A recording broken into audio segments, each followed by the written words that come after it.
Hello friends, welcome to the video lessons on electronic measuring instruments. In this class, I will explain about probes used in CRO. But before going to the present topic, let us try to recollect what we discussed in the last class. We discussed about dual trace CRO. A dual trace CRO is a CRO making use of a single electron beam and by using two different methods known as alternative method and chopping method,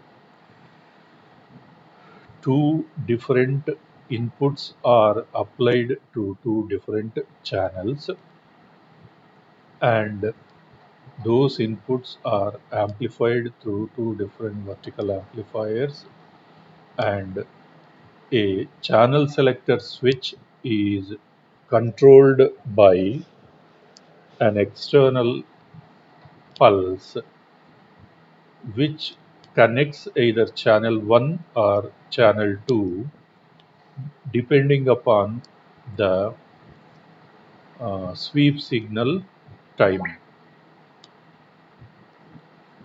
In alternate mode, during one cycle of sweep signal, channel 1 is connected, so the waveform connected to channel 1 or the signal connected to channel 1 will produce waveform on CRO screen, and during the next cycle channel 2 is connected to the CRO, the vertical amplifier.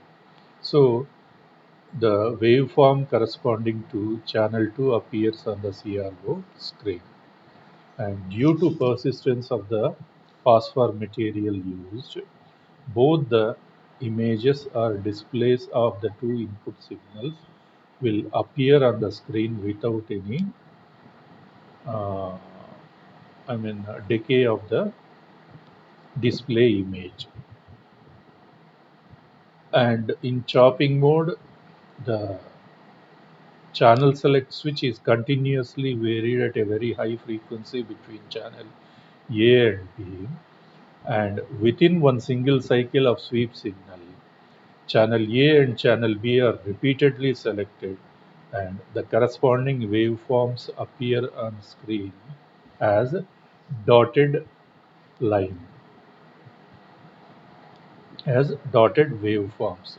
But due to the due to the persistence uh, and fluorescence properties of the CR of the phosphor material, we cannot differentiate whether it is a continuous signal or a broken signal. So that is how, using high frequency chopping, we can get both the signals simultaneously on the CRO screen. Then we discussed different problems on measuring voltage, time period, frequency, phase angle of signals using CR. Next, coming to the present topic. What is a probe? Why probe is needed? And what are the types of probes used in oscilloscopes?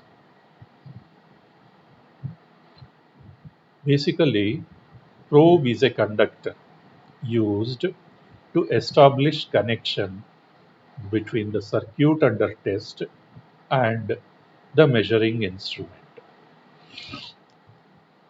While connecting the test circuit to the measuring instrument, that is CRO here, a probe should not alter or should not load or should not disturb the circuit and signal conditions to be analyzed.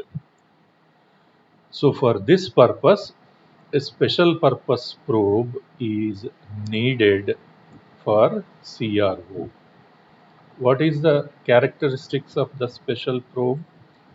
A probe should have high input impedance, and the bandwidth of the probe should be as high as possible.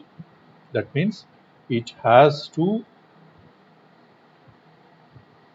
allow a large range of frequency signals without any attenuation through it to the measuring instrument.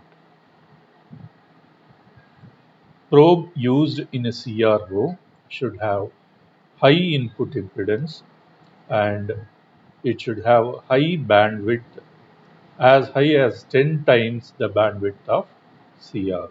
This is more important condition. The bandwidth of the probe should be at least 10 times the bandwidth of CR. Then, ideal probe offers the following key attributes. First, ease of connection. You can easily connect the signal source to the CRO. Absolute fidelity, that is, the signal from source to the measuring instrument, that is CRO, is transmitted without any distortion in shape, amplitude, and frequency. Fidelity means faithful reproduction. Zero signal source loading. Source should not be loaded by the CRO because of the input impedance mismatch, or because of the mismatch of impedances between source and load. Source means the signal source and load means the CRO. And of course, complete noise immunity.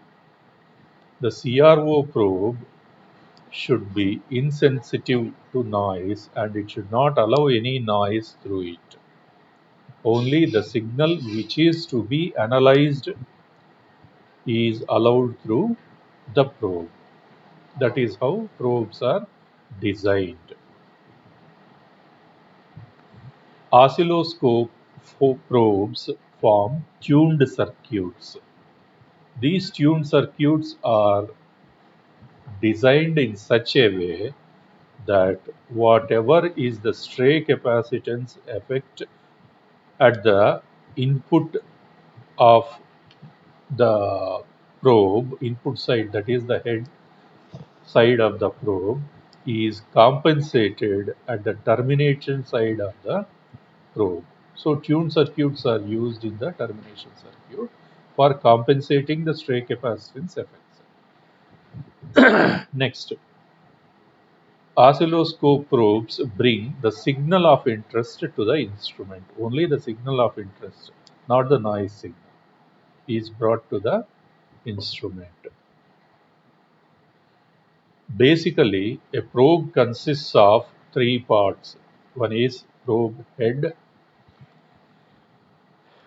second one is coaxial cable, third one is probe termination. Probe head. Signal sensing circuitry is placed in the probe head. Depending upon the type of probe, different circuitry would be used in probe head. Then, coaxial cable. For transfer of data from input to output, or from source to the measuring instrument CRO, a coaxial cable is needed which transmits the data without any attenuation or with absolute fidelity. And termination circuit. This is used for impedance matching to CRO, and of course to nullify the effects of stray capacitance at the probe head. This is the simple diagram showing a probe. Probe tip here, probe head, followed by coaxial cable, then termination circuit. Output of termination circuit is given as input to the CRO.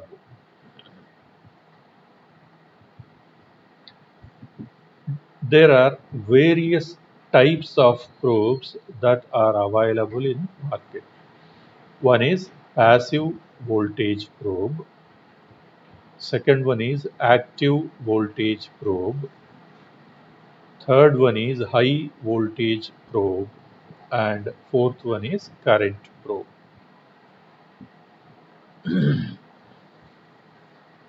What is a passive voltage probe? This probe, that is the passive voltage probe, is also known as high impedance probe. That is, its input impedance would be very high. The basic function of this probe is to increase the input impedance and reduce the effective input capacitance of an oscilloscope.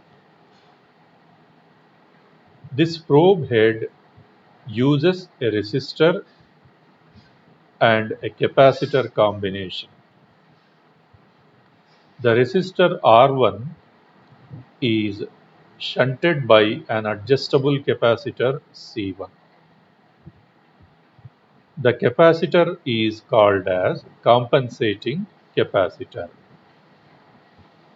A coaxial cable connects the probe head to CRO input as shown in figure. Let C2 be the probe cable equivalent capacitance. The input resistance and capacitance of CRO can be referred to as Rin and Cin. The typical values of Rin and Cin are 1 megaohm and 20 picofarads. A passive probe consists of no active components. Only passive components are available. That is resistors, inductors, capacitors, etc. And it is a non-attenuating type of probe with 1:1 probe. A 50 ohm coaxial cable generally gives 30 picofarad per feet. That means a coaxial cable, when carrying voltages, will produce a stray capacitance of 30 picofarads per feet. So, if I assume that a 5 feet cable is used, 150 picofarads is used as stray capacitance to CRO. Hence, a passive probe has large shunting capacitance. Normally, passive probes are used in low frequency applications. Why low frequency applications? Because of this large shunting capacitance, at high frequencies, the signal will be bypassed. The signal will be bypassed. Its impedance decreases. So, most of the signal would be bypassed instead of passing through the CRO, it would be bypassed to ground through stray capacitance. So, passive voltage probes generally used in low frequency applications such as AC power supply, ripple. The circuit of a passive voltage probe can be seen here. R1 is the input impedance, 9 mega ohms value, and a compensating capacitor of variable nature is connected here. And the coaxial cable offers a stray capacitance. Now, the termination circuit here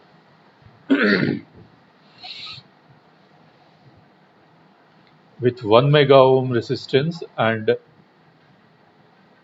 20 picofarads capacitance shunting the signal to the CRO is used. Then comes the active voltage probe.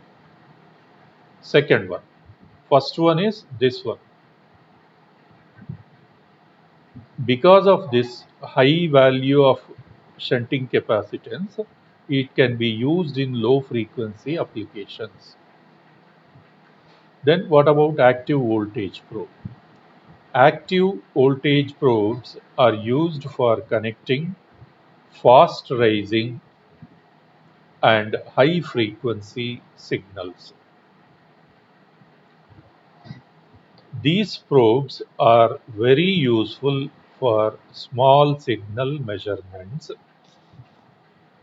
as their attenuation factor is very low. That is, in active probe, the attenuation factor would be very low. The block diagram of an active probe is as shown in figure. As seen from this circuit in this figure, the active probe consists of an active element like FET used in source follower mode, followed by a BJT used in emitter follower mode. So probe tip is here. The tip of the probe is connected to a source follower followed by an emitter follower. What happens? The input increases, the input impedance increases enormously because of this combination. As seen, yes, BJT emitter follower circuit along with a coaxial cable termination used for coupling high voltage and fast rise time signals.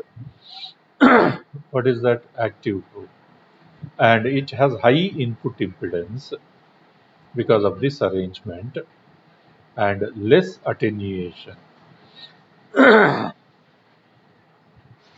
Contains active elements like FET, diode, transistor, etc. And because of these components and all, the size is bulky and cost also is expensive, more cost. Uses source follower FET in the probe head. Here, in the probe head, source follower FET is used.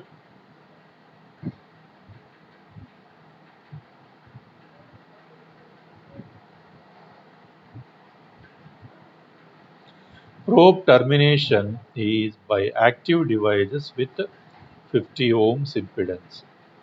Here, termination would be by using an active device with 50 ohm impedance. Let us see the circuit here.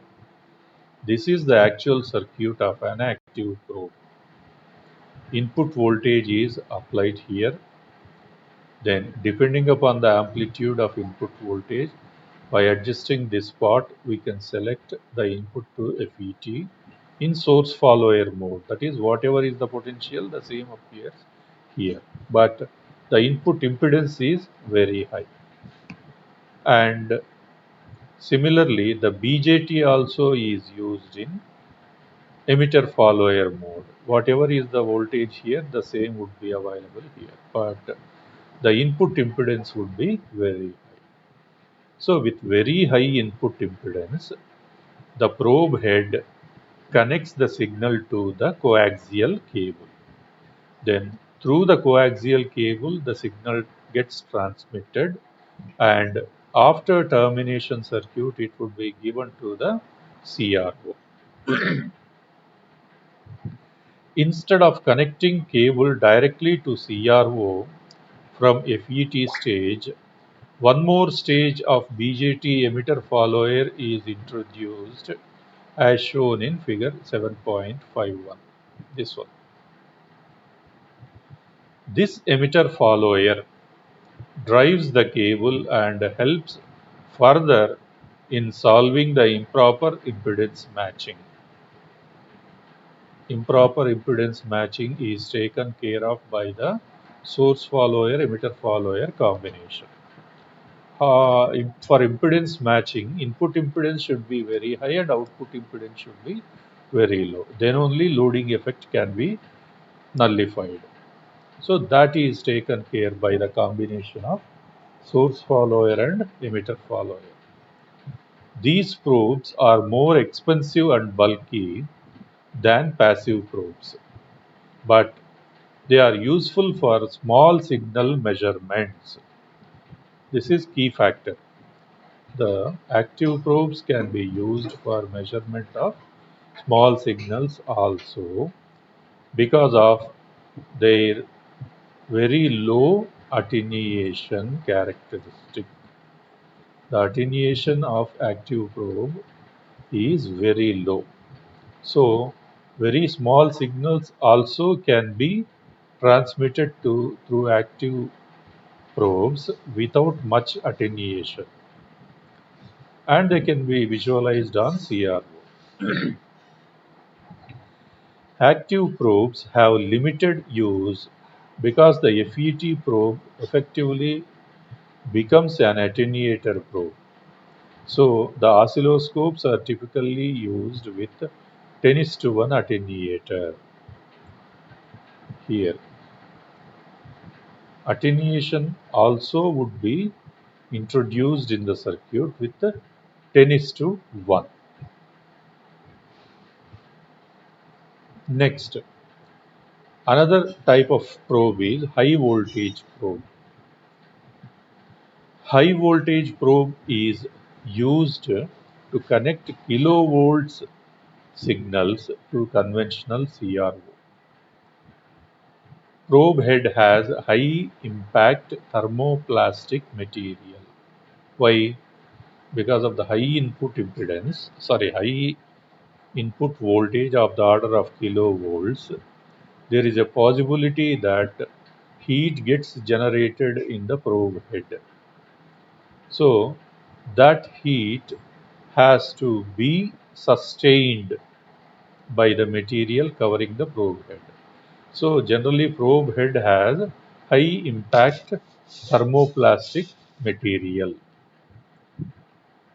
and this has special protection from shock hazards also.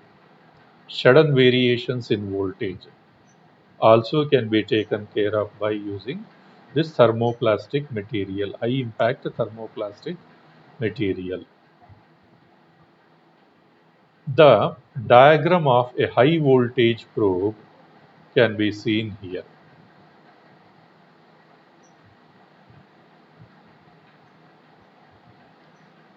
Probe tip is here and probe head is with 100 ohms resistance.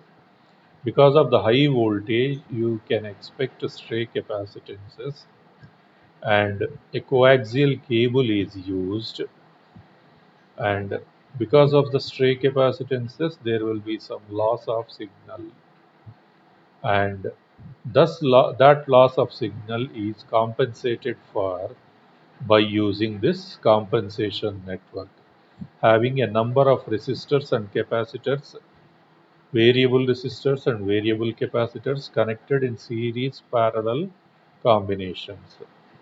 So the compensated output signal at the output of termination part is given as input to the CRO with 1 mega ohm input resistance and 20 picofarads input capacitance.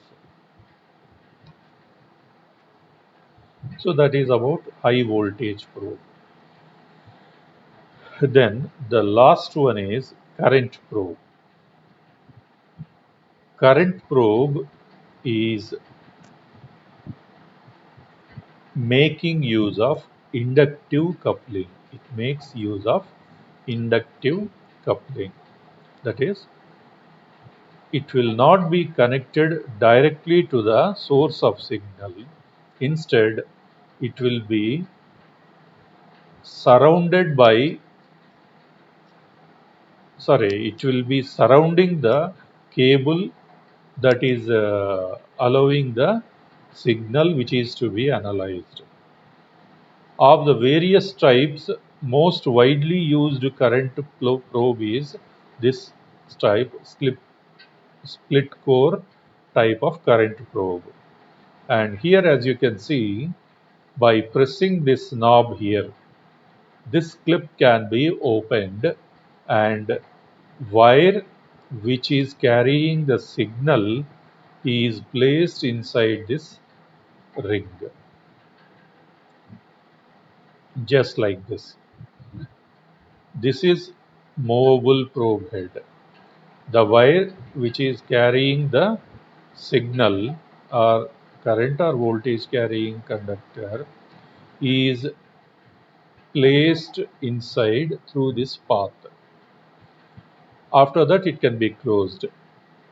Then you can see here, when current is flowing through this carrier, because of induction, mutual induction, here you have got a ferrite core.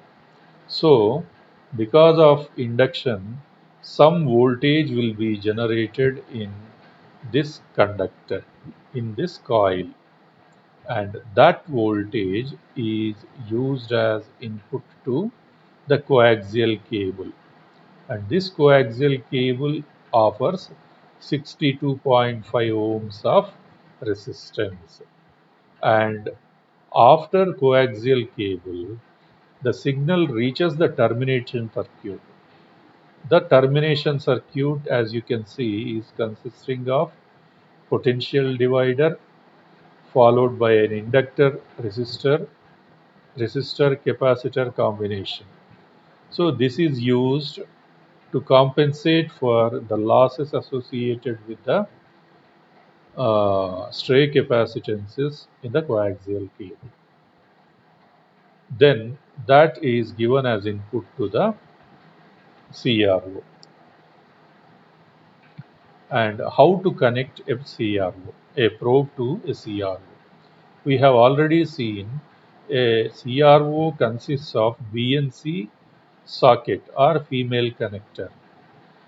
And already I told the probe used for CRO is coaxial in nature, and one end of the probe consists of crocodile clips or some pins for connecting to the source of signal.